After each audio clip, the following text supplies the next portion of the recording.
A história deste crime não começa com o desaparecimento de uma pessoa nem com uma ligação para a polícia, mas sim com um silencioso relatório laboratorial. Na conclusão do Laboratório Nacional da Islândia havia uma frase científica seca. Foi detectada a presença de mioglobina e albumina humanas. Em termos simples, proteínas humanas. O que tornava esta conclusão chocante era de onde os peritos retiraram a amostra. Foi raspada do fundo de uma panela grande que a polícia apreendeu da cozinha de um apartamento comum na cidade de Ísafjörður.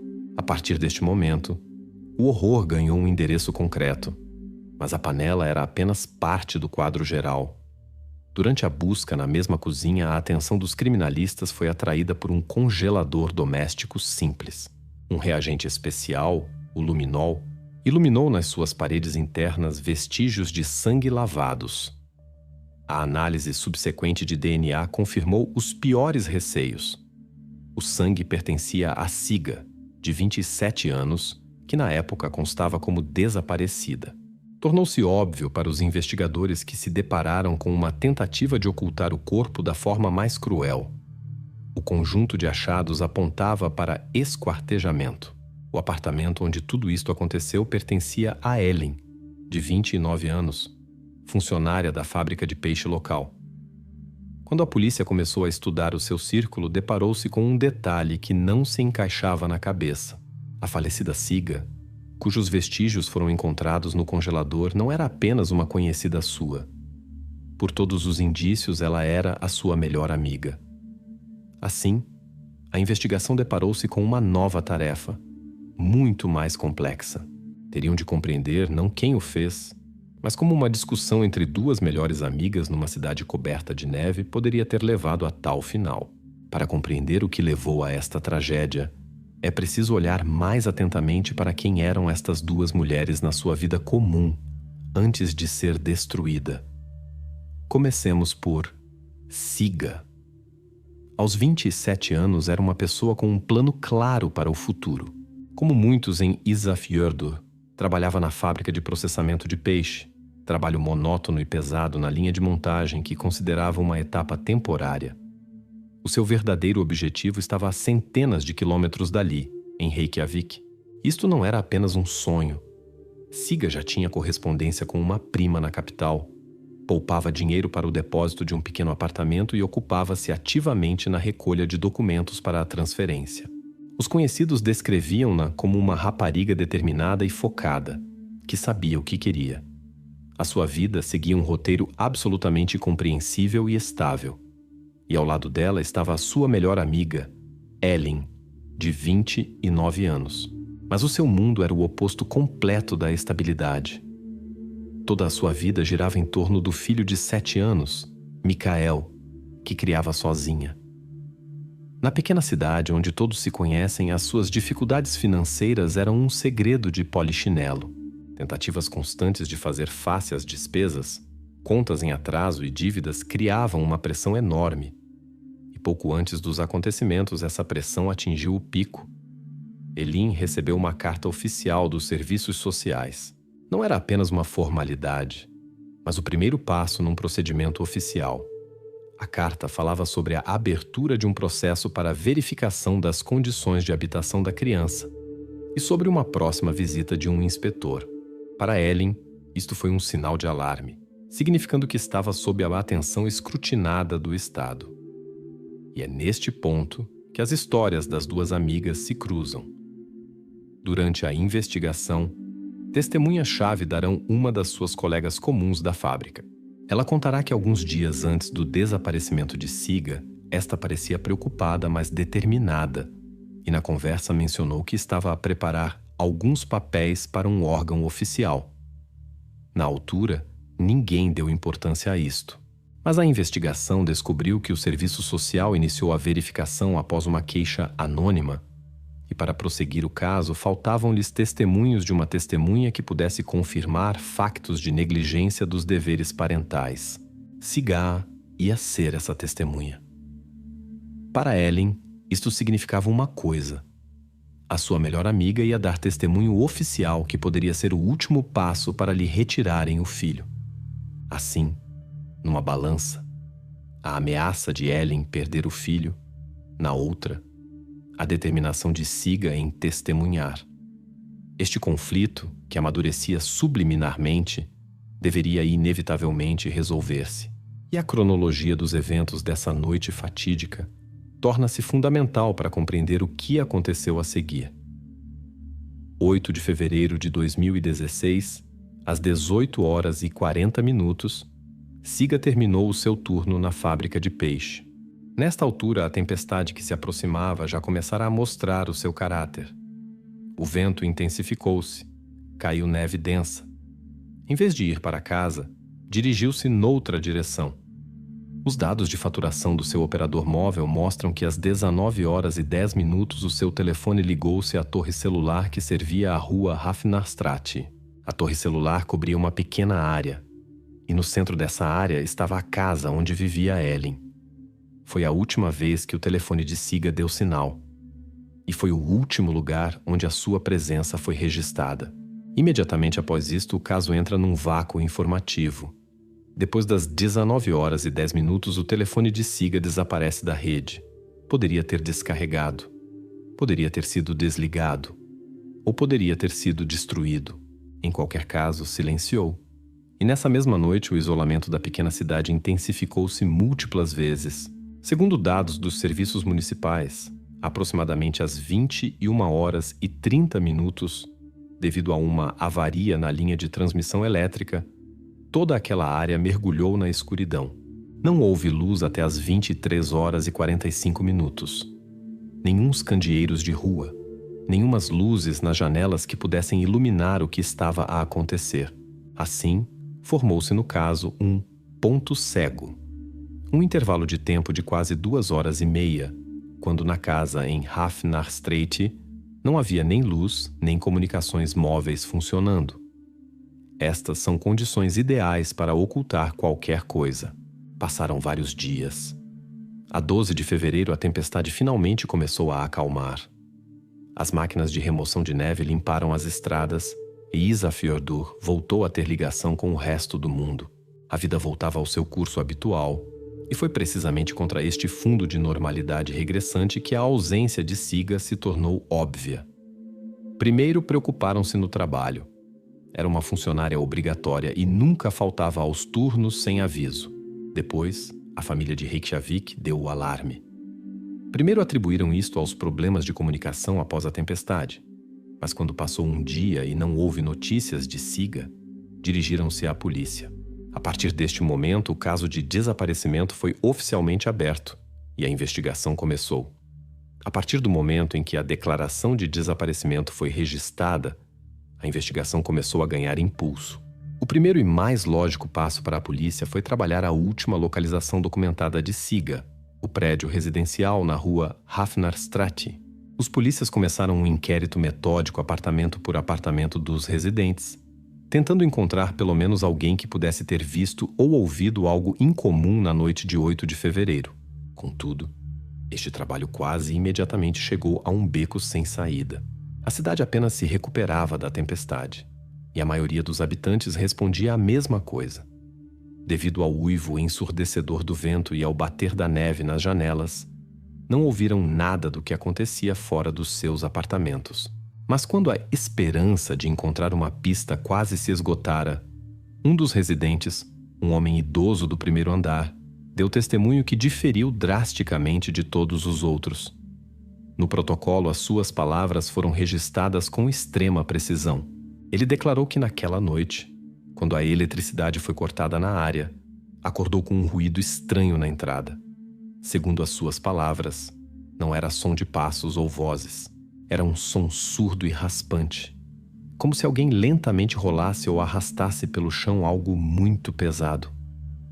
Não deu importância a isto na altura, atribuindo ao facto de algum vizinho estar a mover móveis, mas duas precisões que deu atraíram imediatamente a atenção da investigação. Primeiro, o tempo. Isto aconteceu exatamente naquele intervalo quando a casa estava completamente sem energia. Segundo, o caráter do som. Era intermitente, como se um objeto pesado fosse arrastado com dificuldade através das entradas das portas. Este testemunho tornou-se a primeira e única evidência que perfurava o vácuo informativo daquela noite. Foi exatamente este testemunho que fez os investigadores olharem de forma nova para outro achado aparentemente insignificante. Alguns dias antes, uma patrulha descobriu no cais comercial uma bobina abandonada de corda grossa de nylon, padrão, como as usadas às centenas na fábrica de peixe para amarrar caixas. Por si só, esta corda não era evidência, e por si só, o som na entrada era apenas uma estranheza. Mas quando os investigadores puseram estes dois factos lado a lado, os detalhes dispersos encaixaram numa imagem única. A hipótese nasceu instantaneamente. E se o objeto pesado que o vizinho ouviu fosse uma caixa de pescador padrão, suficientemente grande para conter uma pessoa? E se para o seu transporte usassem essa mesma corda da fábrica? Esta versão ligava perfeitamente o local, tempo e método de possível movimentação do corpo. A hipótese tornou-se instantaneamente a versão de trabalho principal. A partir deste momento, o apartamento de Ellen deixou de ser simplesmente a última localização conhecida de Siga. Tornou-se o local presumível do crime. Mas em qualquer investigação, antes de se focar numa versão, é necessário trabalhar e excluir todas as outras. O procedimento padrão exigia que a polícia estudasse o círculo próximo de contactos de Siga, os seus últimos contatos e quaisquer possíveis conflitos. E foi exatamente durante esta verificação de rotina que nos materiais do caso aparece um novo nome: Einar, ex-namorado de Siga. No início, isto era apenas uma formalidade, mas muito rapidamente os investigadores compreenderam que podiam ter nas mãos uma versão completamente diferente dos eventos. Einar era pescador de um arrastão local, e como se descobriu no inquérito aos conhecidos, a sua separação de Siga não foi suave. Mais ainda, literalmente alguns dias antes do seu desaparecimento tiveram uma discussão pública no único bar da cidade. As testemunhas confirmaram que se tratava de dinheiro. Assim, a investigação ganhou um suspeito alternativo, uma pessoa com motivo óbvio e caráter imprevisível. As suspeitas em relação a Einar começaram a parecer ainda mais sérias quando os investigadores obtiveram acesso às contas bancárias de Siga. Estudando os extratos da última semana, descobriram uma transação que se encaixava perfeitamente na versão de discussão por dinheiro. Era uma transferência monetária para a conta de Einar, feita apenas 2 dias antes do seu desaparecimento. A quantia não era redonda, e no objetivo do pagamento constava apenas uma nota: pessoal. Para a polícia, isto parecia evidência sólida. Poderia ser devolução de dívida sob pressão. Poderia ser pagamento por silêncio. Em qualquer caso, esta transferência indicava que entre eles ocorriam alguns cálculos financeiros tensos diretamente na véspera da tragédia. Por algum tempo, o foco da investigação mudou. A versão com Einar parecia simples, lógica e tinha confirmação documental. Mas um bom investigador sempre verifica os factos 2 vezes. E quando a polícia começou a verificar o álibi de Einar, toda esta versão construída desmoronou num instante. A primeira coisa foi fazer um pedido ao armador, em cujo arrastão trabalhava Einar. Os navios de pesca modernos estão equipados com rastreadores por satélite e mantêm registros detalhados de bordo. Os dados eram irrefutáveis. Na noite de 8 de fevereiro, quando Siga desapareceu, e durante os 2 dias subsequentes, o arrastão de Einar estava na pesca a 70 quilômetros da costa. O seu álibi era 100%. Quando foi chamado para dar testemunho sobre a transferência monetária, ele calmamente forneceu o recibo. Descobriu-se que vendeu a Siga um motor de barco usado, e ela simplesmente lhe transferiu o resto da quantia. A quantia no recibo coincidia com a quantia da transferência até a última coroa. Einar foi limpo de todas as suspeitas, e esta reviravolta abrupta significava apenas uma coisa: a única pista alternativa revelou-se falsa. E agora, toda a atenção da investigação com força redobrada voltou ao único lugar restante: o apartamento de Ellen, na rua Hafnarstraat. Depois da única pista alternativa ter levado a um beco sem saída, todos os fios da investigação convergiram novamente no apartamento de Ellen. Agora a polícia precisava de obter a sua versão oficial dos eventos daquela noite. Elin foi chamada para o primeiro interrogatório oficial. Comportou-se calmamente, parecia preocupada com o destino da amiga e cooperou totalmente com a investigação. Quando lhe pediram para reconstituir a cronologia da noite de 8 para 9 de fevereiro, deu uma resposta clara e lúcida. No extrato do protocolo, o seu testemunho soa assim: toda a noite de 8 para 9 de fevereiro estive em casa com o meu filho. Acrescentou um detalhe que deveria dar credibilidade absoluta às suas palavras. Não saímos por causa da tempestade. Era demasiado perigoso. Este era um álibi simples e lógico, que era quase impossível refutar. O quadro que pintou era absolutamente plausível. Uma mãe e criança esperando a tempestade numa casa fechada. Mas enquanto Ellen construía a sua linha de defesa, os investigadores em paralelo ocupavam-se com um trabalho de rotina, mas extremamente importante: a análise da atividade financeira de Siga. E foi exatamente aí que se depararam com um detalhe que destruiu completamente o álibi de Ellen. Segundo dados bancários, 9 de fevereiro, às 0 horas e 20 minutos da noite, o cartão de débito de Siga foi usado. A compra foi feita na loja 24 horas Bônus, a única que funcionava naquela noite. A polícia pediu imediatamente as gravações das câmaras de videovigilância. A qualidade do vídeo não era alta, mas nele via-se claramente uma figura com um capuz profundamente puxado que pagava na caixa. Esta figura comprava um conjunto estranho para uma visita noturna: várias embalagens de velas, pão e um pacote de cereais. Quando os criminalistas fizeram comparação biométrica, chegaram à conclusão: a altura e constituição geral da pessoa na gravação coincidiam com alta probabilidade com os dados físicos de Ellen. Neste momento, a investigação tinha nas mãos dois factos absolutamente contraditórios. Por um lado, testemunho oficial de Ellen, no qual jura que passou toda a noite continuamente em casa com o filho. Por outro lado, gravação da câmara e transação bancária que registravam uma pessoa muito parecida com ela, usando o cartão da amiga desaparecida no meio da noite, logo após a eletricidade ter sido restaurada na área. Esta contradição era direta e irrefutável. Não podia ser atribuída a erro ou coincidência. A primeira verificação séria das suas palavras mostrou que mentia. A partir deste momento, o estatuto de Ellen, no caso, mudou cardinalmente. Deixou de ser simplesmente testemunha. Agora era a principal suspeita.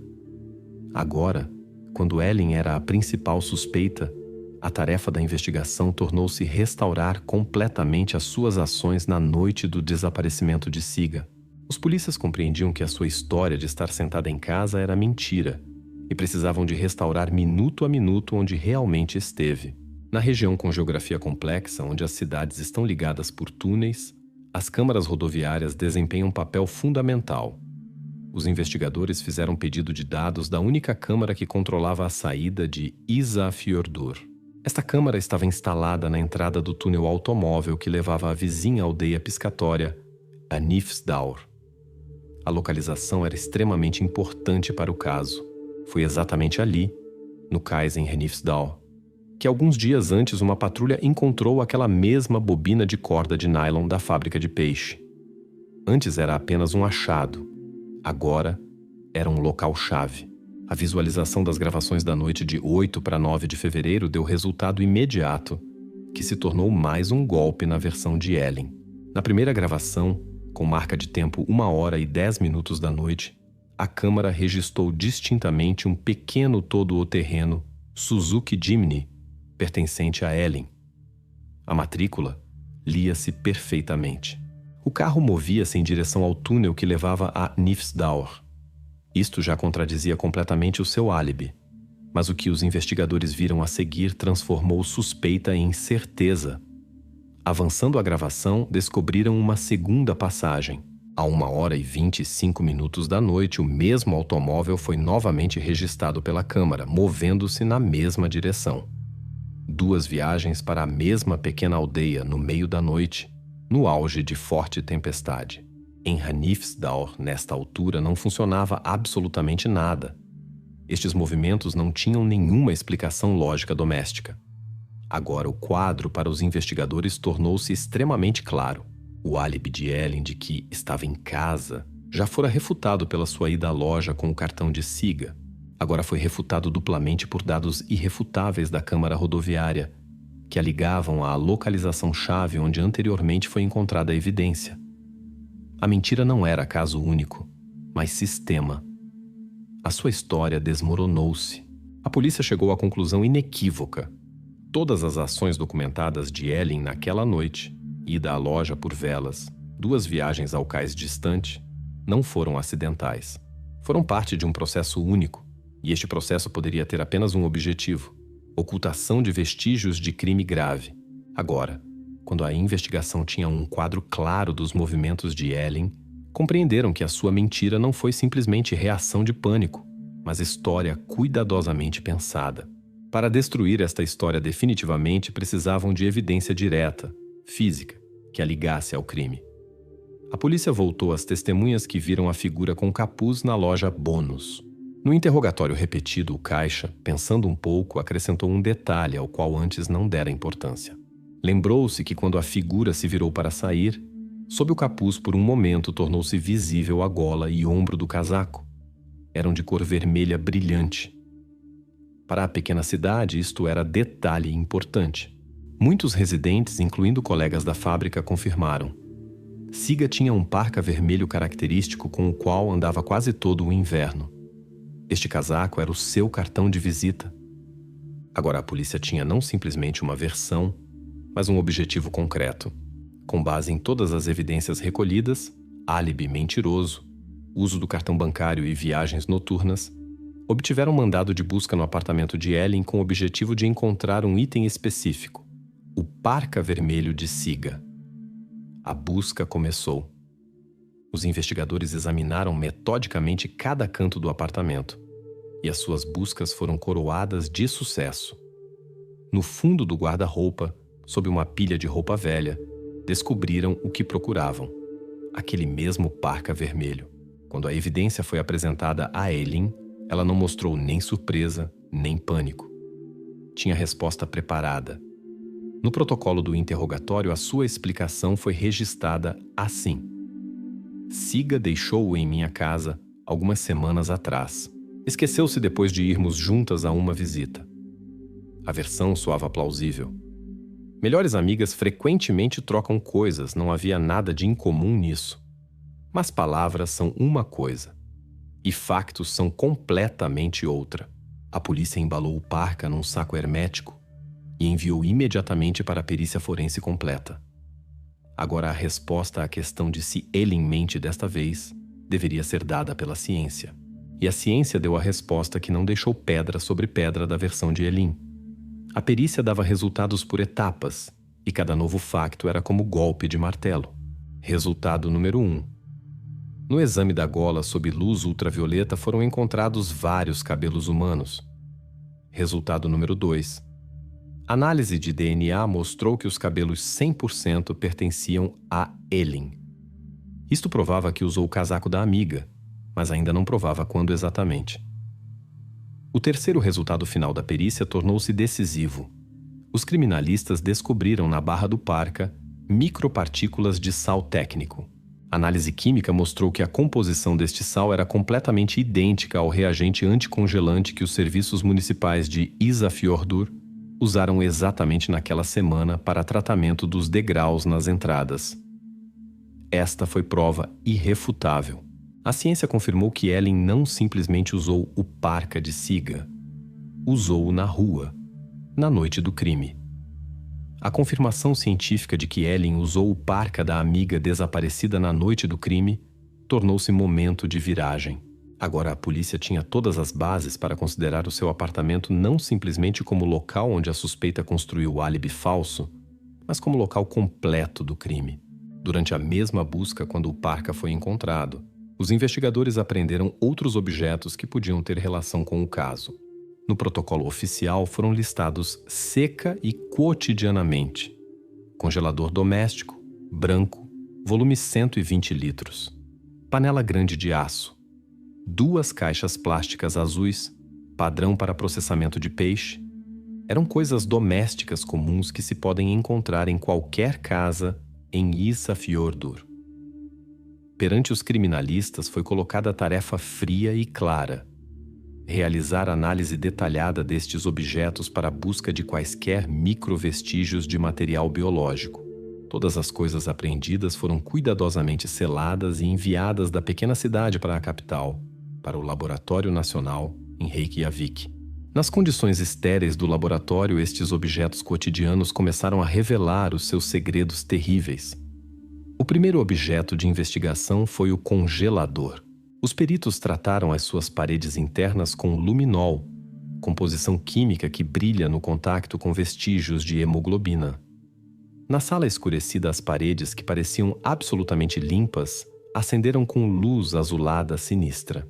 A reação química indicava que ali houve vestígios extensos de sangue, que alguém tentou lavar cuidadosamente, mas não conseguiu remover completamente. Amostras recolhidas destes locais foram imediatamente enviadas para análise genética. O resultado foi inequívoco. O perfil de DNA coincidia completamente com o perfil de DNA de Siga. Agora, o congelador na casa de Ellen estava oficialmente ligado à rapariga desaparecida. Mas a descoberta mais chocante esperava os peritos à frente. Passaram à investigação da panela grande de aço, aquela mesma que foi apreendida do fogão na cozinha de Ellen. Do seu fundo foram recolhidas raspagens microscópicas de material que era invisível ao olho nu. Para identificar a sua composição, os peritos usaram um dos métodos mais precisos na criminalística moderna: espectrometria de massa, que permite determinar compostos proteicos exatos na amostra. O resultado desta análise foi registrado na conclusão do laboratório, volume número 2, e soa assim: na amostra apresentada foi detectada a presença de mioglobina e albumina humanas. Falando em linguagem simples, no fundo da panela em que Ellen cozinhava comida, foi encontrada a proteína humana. Os achados feitos no Laboratório Nacional eram irrefutáveis e aterrorizantes. Provavam que no apartamento de Ellen ocorreu não simplesmente tragédia, mas toda uma série de ações sangue-frio e horríveis para a ocultação do crime. Contudo, perante a investigação, levantou-se nova questão puramente prática. Poderia Ellen, agindo sozinha, lidar com tudo isto? Mover caixas pesadas, livrar-se de evidências, apagando rastros em diferentes partes da cidade? Tudo isto exigia esforços físicos e tempo. A lógica sugeria que poderia ter um ajudante. Estudando os seus contactos e verificando o pessoal do porto onde foi naquela noite, a polícia deparou-se com um nome: Kjartan, guarda que estava de serviço naquele turno. Na verificação posterior, descobriu-se que teve conflito insignificante, mas documentado, com Ellen por causa de estacionamento na fábrica um mês antes. O mais importante, tinha chaves de todas as instalações de serviço e armazéns no cais, bem como acesso a contentores de lixo industriais. Teoricamente, era candidato ideal para papel de cúmplice. Os investigadores chamaram imediatamente Kjartan para interrogatório. Não negou o pequeno conflito com Ellen, mas declarou categoricamente que não tem relação nenhuma com este caso. A questão sobre o que fazia na noite de 8 para 9 de fevereiro, respondeu que quase todo o seu turno foi dedicado à eliminação de situação de emergência. O vento tempestuoso danificou uma das rampas de carga e ocupou-se da sua reparação. A polícia não acreditou nele pela palavra. Foi feito pedido oficial à administração do porto. O estudo do registro de turnos e registros de chamadas confirmou completamente as suas palavras. No registro havia a entrada clara: chamada para a rampa de emergência número 3. Tempo de registro: 22 horas e 40 minutos. A julgar pelas marcações, os trabalhos no local continuaram até tarde da noite, exatamente quando Ellen fazia as suas viagens. O álibi de Kjartan parecia convincente. Mas para fechar esta versão definitivamente, a investigação deu último passo. Foram apreendidas luvas de trabalho de Kjartan, com as quais estava no turno naquela noite.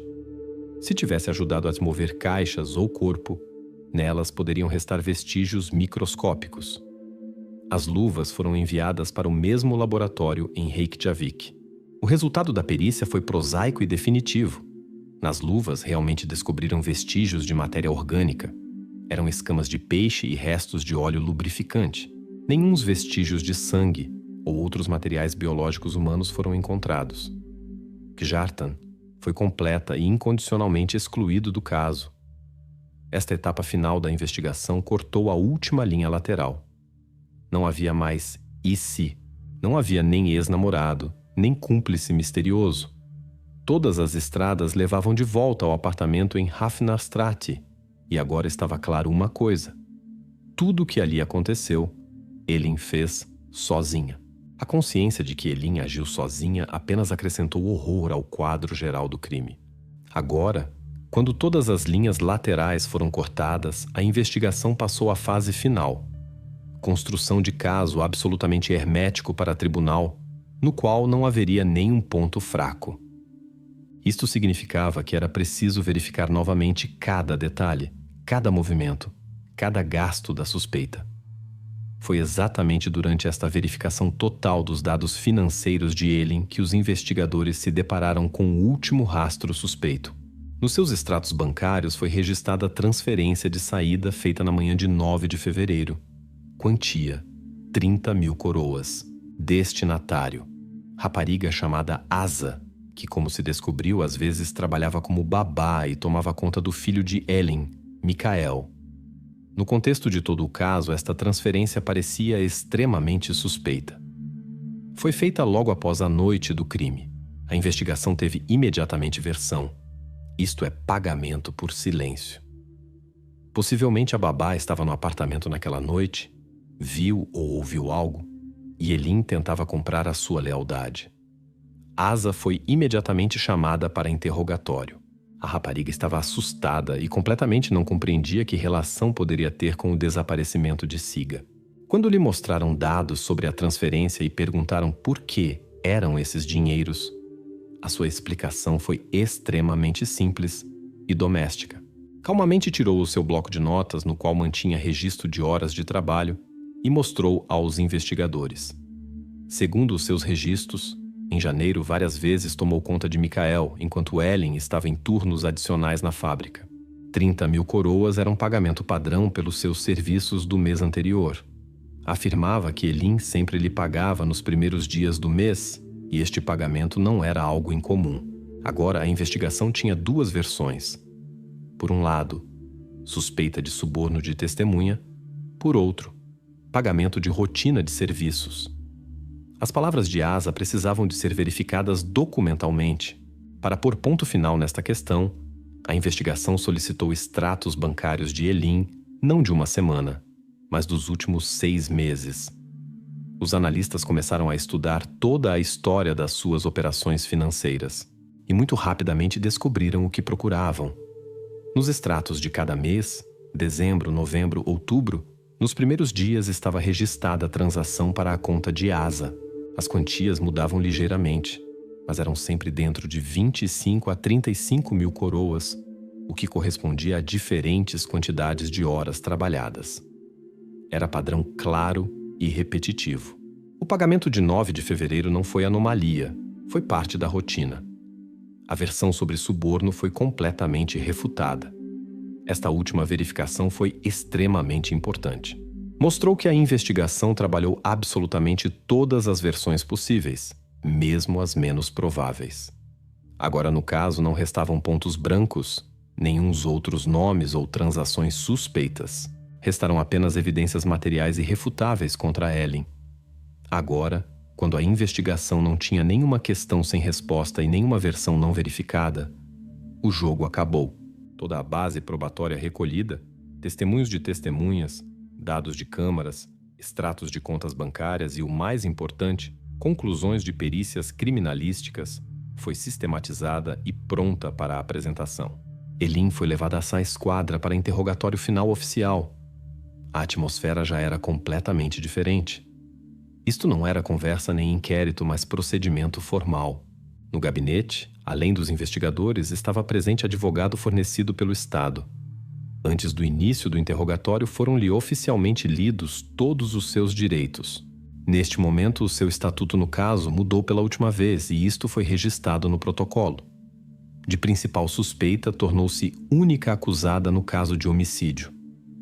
A muralha de negação que Elin construíra durante tanto tempo agora deveria confrontar-se com factos irrefutáveis. O investigador, metodicamente, ponto por ponto, Começou a colocar na mesa evidências recolhidas, e cada novo facto era golpe direto na sua versão. A primeira questão dizia respeito às suas viagens noturnas. Por que o seu automóvel foi 2 vezes durante a noite registrado pela câmara no túnel que leva a Nifsdauer? A sua resposta foi curta. Não me lembro. Seguiu-se questão sobre lado financeiro do caso. Por que usou o cartão de débito de Siga na loja se afirmava que não saiu de casa? Aqui tentou encontrar explicação. Ela permitiu-me, deu-me o código PIN. Esta versão era fraca e ilógica, mas ainda tentava defender-se. A tensão na sala crescia. O investigador passou às evidências materiais. Como o sangue de Siga, confirmado por análise de DNA, foi parar ao seu congelador doméstico. E aqui, a sua defesa desmoronou definitivamente. Silenciou longamente e depois disse baixinho: "Não sei." O investigador fez pausa e depois silenciosamente pôs na mesa pasta fina com o brasão do Laboratório Nacional. Era aquele mesmo relatório. Conclusão número 2. Não fez pergunta. Simplesmente abriu a última página e lenta, distintamente leu em voz alta uma única linha que era o final de toda esta investigação. Nas amostras, retiradas do fundo da panela, apreendida da sua casa, foi encontrada proteína humana. Na sala pairou silêncio pesado. Isto não era simplesmente acusação, era constatação de facto impensável, contra o qual não existiam argumentos. Ellen baixou os olhos e não pronunciou mais palavra. No protocolo oficial do interrogatório, este momento foi registrado com palavras secas de protocolo. A suspeita recusa-se a responder a questões posteriores. A suspeita silencia. O silêncio de Ellen na sala de interrogatório foi mais eloquente que quaisquer palavras. Para a investigação, a sua culpa era óbvia. Mas agora começava a nova etapa: preparação para tribunal. Os procuradores precisavam não simplesmente provar que ela o fez, mas construir cadeia de evidências tão férrea que a defesa não tivesse nenhuma brecha. Isto significava que era preciso novamente, com cabeça fria, rever cada evidência para compreender não apenas o que aconteceu, mas como. No âmbito desta preparação, os investigadores voltaram novamente a sua atenção para 2 caixas plásticas azuis, apreendidas do apartamento de Ellen. Anteriormente, eram consideradas simplesmente como possível recipiente para movimentação de restos. Mas um criminalista meticuloso notou na borda de cada caixa pequeno número de série gravado, quase imperceptível, e decidiu verificar a sua origem.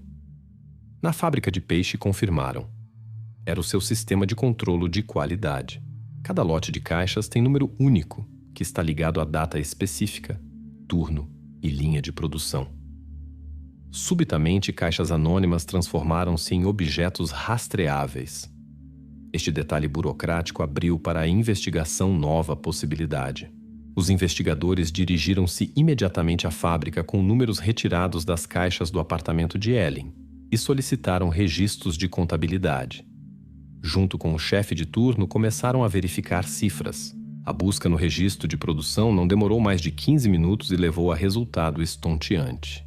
Os números de série nas caixas de Ellen coincidiam com o lote que foi produzido e posto em circulação durante o seu último turno de trabalho, 8 de fevereiro, apenas algumas horas antes do desaparecimento de Siga. Este achado excluía completamente qualquer acaso. Não eram caixas velhas que há muito guardava em casa. Isto provava que pessoalmente pegou este recipiente específico da linha de produção no seu último dia de trabalho. Agora a Procuradoria tinha nas mãos argumento final, irrefutável, que batia na linha de defesa mais provável, versão sobre crime espontâneo em estado de afeto. A cadeia lógica construiu-se perfeitamente. Facto número 1. De dia 8 de fevereiro, Elin propositadamente pega da fábrica recipiente grande, idealmente adequado para a ocultação de evidências. Facto número 2. Na noite do mesmo dia, no seu apartamento ocorre crime, e à noite o seu automóvel vai 2 vezes ao cais distante, local conveniente para se livrar dessas mesmas caixas. Ligando estes 2 factos, a investigação provou sequência. Primeiro, preparação de instrumento para a ocultação, e depois, a própria ocultação. A versão sobre pânico súbito e ações não pensadas desmoronava. A ocultação, no mínimo, foi planeada. Agora, quando evidências indicavam não apenas o próprio facto do crime, mas também elemento de preparação para a ocultação, a posição da defesa tornou-se extremamente vulnerável. Compreendendo que negação completa perante tais evidências era impossível, o advogado de Ellen fez declaração oficial que deveria tornar-se a sua linha principal no tribunal. Era reconhecimento parcial, apresentado como acidente trágico. Segundo esta versão, na noite de 8 de fevereiro entre Elin e Siga, realmente ocorreu discussão. Durante o conflito, como afirmava a defesa, Elin empurrou a amiga. Siga, perdendo o equilíbrio, caiu e bateu infelizmente com a cabeça no canto do móvel. A morte foi instantânea. Todas as ações horríveis subsequentes, tentativas de se livrar do corpo, mentira à investigação, uso do cartão, a defesa explicava com uma coisa: estado de afeto e medo de pânico. Segundo as suas palavras, Elin, percebendo que a sua melhor amiga estava morta e temendo que os serviços sociais imediatamente lhe tirassem o filho, perdeu a razão e começou a agir irracionalmente. Esta versão era a única hipótese da defesa de suavizar a culpa, apresentando Ellen não como criminosa a sangue frio, mas como vítima de circunstâncias, levada ao desespero. Mas o lado da acusação tinha resposta científica e irrefutável para isto. Durante audiências pré-julgamento, o procurador leu conclusões-chave do relatório de perícia forense. O documento falava não de um, mas de múltiplos danos descobertos nos restos. Mas principal era uma formulação fria. Parte destes danos tinha sinais de em vida. Na criminalística, este termo significa que traumatismos foram infligidos enquanto a pessoa ainda estava viva e o organismo conseguiu reagir a eles. Esta conclusão científica destruiu completamente a versão sobre única queda acidental. Com base nisto e em todas as outras evidências recolhidas, a acusação formulou a sua versão final oficial dos eventos, que se tornou base do caso. Na opinião da investigação, discussão verbal entre Ellen e Siga transformou-se em luta física, o que indicavam múltiplos traumatismos em vida.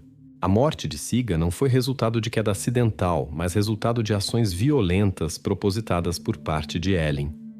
Tudo o que aconteceu depois, a acusação qualificou como ações separadas e conscientes. O subsequente esquartejamento e tentativa de destruição de restos não foram um ato de pânico. Foram passos sangue-frio e metódicos, provando dolo e firme intenção de ocultar crime cometido a qualquer custo. Agora, quando o tribunal tinha duas versões, acidente trágico da defesa e crime sangue-frio da acusação, o procurador apresentou reconstrução final, passo a passo dos eventos, baseada exclusivamente em factos e evidências recolhidos. Esta reconstrução juntou todos os detalhes dispersos numa imagem única e terrível. Tudo começou na noite de 8 de fevereiro, aproximadamente às 19h10. Nesta altura, segundo dados de comunicação móvel, Siga entrou no apartamento de Ellen na rua Hafnarstraat. Entre este momento e 21h30, quando na área se desligou a eletricidade, entre as duas amigas ocorreu conflito que, segundo versão da investigação, se transformou em luta física e terminou com morte de Siga. Foi exatamente o súbito corte de luz, que mergulhou toda a área na escuridão, que deu a Ellen não apenas cobertura, mas tempo para começar a agir. Foi exatamente neste período de escuridão e silêncio, perturbado apenas pelo uivo da tempestade, que o vizinho do primeiro andar ouviu como arrastavam pelo chão algo pesado.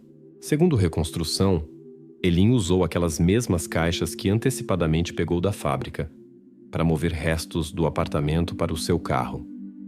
Depois disto, começa a logística de ocultação documentada pela Câmara.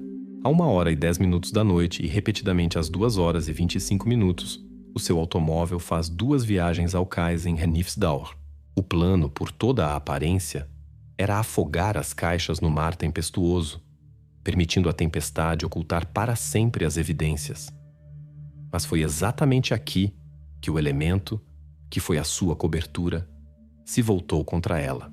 Devido à força incrível da tempestade e ondas enormes, Realizar o planeado até ao fim não foi possível. O plano falhou e Elin foi forçada a trazer parte da carga terrível de volta ao seu apartamento. Voltando para casa, deparou-se com necessidade de esconder o que não conseguiu livrar-se. Foi então, segundo versão da investigação, que entrou em ação o congelador doméstico, onde depois foram descobertos vestígios do sangue de Siga. Esta foi solução temporária. O ato final e mais monstruoso desta história foi tentativa desesperada de destruir evidências restantes através de tratamento térmico. Exatamente isto explica a presença de proteína humana no fundo da panela da cozinha. Nesta cadeia de eventos, a ironia sombria. A tempestade, que parecia ser cobertura perfeita para crime, no fim tornou-se causa da sua descoberta. Não permitiu que Ellen se livrasse de todas as evidências e, para completar tudo, lançou na costa no cais aquela mesma bobina de corda que se tornou para a polícia a primeira pista levando a este local. Agora, quando todas as evidências foram apresentadas e todas as versões expressas, o caso passou à fase final, processo judicial. E foi exatamente na sala do tribunal que soaram talvez os testemunhos mais terríveis e pungentes sobre este caso. Não eram palavras de peritos ou investigadores. O juiz leu extratos da conversa do pequeno Micael de 7 anos com um psicólogo infantil. O menino, claro, não foi testemunha do crime e não compreendia o que aconteceu. Simplesmente respondia a questões sobre o que lembrava daqueles dias quando a tempestade rugia. As suas respostas eram simples como criança e por isso ainda mais assombrosas. Não contava sobre discussão ou luta nenhuma. Lembrava-se de detalhes domésticos. A mãe cozinhava muito sopa. Em casa cheirava estranho. Mas o momento mais forte nestes testemunhos foi uma frase curta, que repetiu várias vezes. A questão do psicólogo sobre como era o humor da mãe respondeu. Ela chorava muito. Depois disto, as partes passaram a alegações finais. A defesa até ao último aderiu à sua versão. O advogado pedia clemência ao tribunal, pintando quadro de acidente trágico. Insistia que a morte de Siga foi não premeditada, e todas as ações subsequentes de Ellen foram cometidas em estado de afeto, causado por medo de pânico de perder único filho. A acusação, por sua vez, foi inflexível. O procurador enumerou metodicamente todas as evidências indicando dolo e sangue frio, caixas preparadas antecipadamente, mentira durante interrogatórios e, claro, conclusões do perito forense e análises laboratoriais.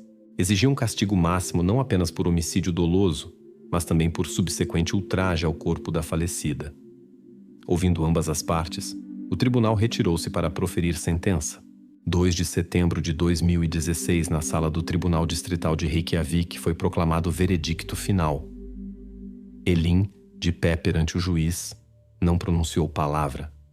Foi considerada culpada em todos os pontos da acusação. O tribunal rejeitou completamente a versão da defesa sobre estado de afeto, considerando evidências de ocultação premeditada do crime irrefutáveis. A sentença foi severa: 20 anos de privação de liberdade. Mas na decisão do tribunal havia ainda outro ponto, que se tornou o ponto final nesta história e ironia mais terrível do destino. Elin foi completamente privada de direitos parentais. A sua tentativa desesperada e cruel de não perder o filho levou a que o perdesse para sempre. A sentença pôs ponto jurídico no caso, mas as histórias humanas destruídas por esta tragédia continuaram. Elin foi transferida para cumprir a sua pena de 20 anos na única prisão feminina da Islândia. O seu filho, Micael, de 7 anos, foi para sempre retirado da sua tutela. Os serviços sociais entregaram o menino a parentes do seu pai biológico, e ele deixou Ísafjordur para começar nova vida longe dos lugares ligados a este trauma. Assim, a família que Elin tentou tão desesperadamente e terrivelmente proteger, no final deixou de existir exatamente devido às suas ações. As consequências desta história espalharam-se em ondas por toda a cidade. Para a pequena comunidade fechada de Ísafjordur, onde todos se conhecem, este caso tornou-se trauma coletivo profundo. Foi crime não cometido por estranho. Cresceu de dentro. Durante investigação e julgamento vizinhos, Colegas da fábrica e conhecidos comuns tiveram de dar testemunhos, factualmente, uns contra outros, o que trouxe à comunidade divisão e desconfiança. A história de duas melhores amigas que terminou tão terrivelmente transformou-se em lenda local sombria, em conto de advertência sobre que horror pode esconder-se atrás das portas do apartamento vizinho. No final, a investigação e tribunal conseguiram com precisão incrível restaurar quase todo o quadro do ocorrido. Todos os factos do crime, e especialmente da sua subsequente ocultação, foram estabelecidos e provados. Sabemos sobre caixas, sobre viagens ao cais, sobre parca vermelho e sobre achados terríveis no congelador e panela. Mas a única coisa que para sempre permanecerá segredo é sequência exata de eventos e palavras pronunciadas nos primeiros minutos da discussão no apartamento em Hafnarstraat. Como Elin nunca deu testemunho confessional completo e única testemunha está morta, nunca saberemos o que exatamente se tornou aquela gota d'água final. A linha entre explosão espontânea e trágica de raiva e decisão fria e consciente permaneceu para sempre ali, na escuridão da casa envolvida pela tempestade de neve.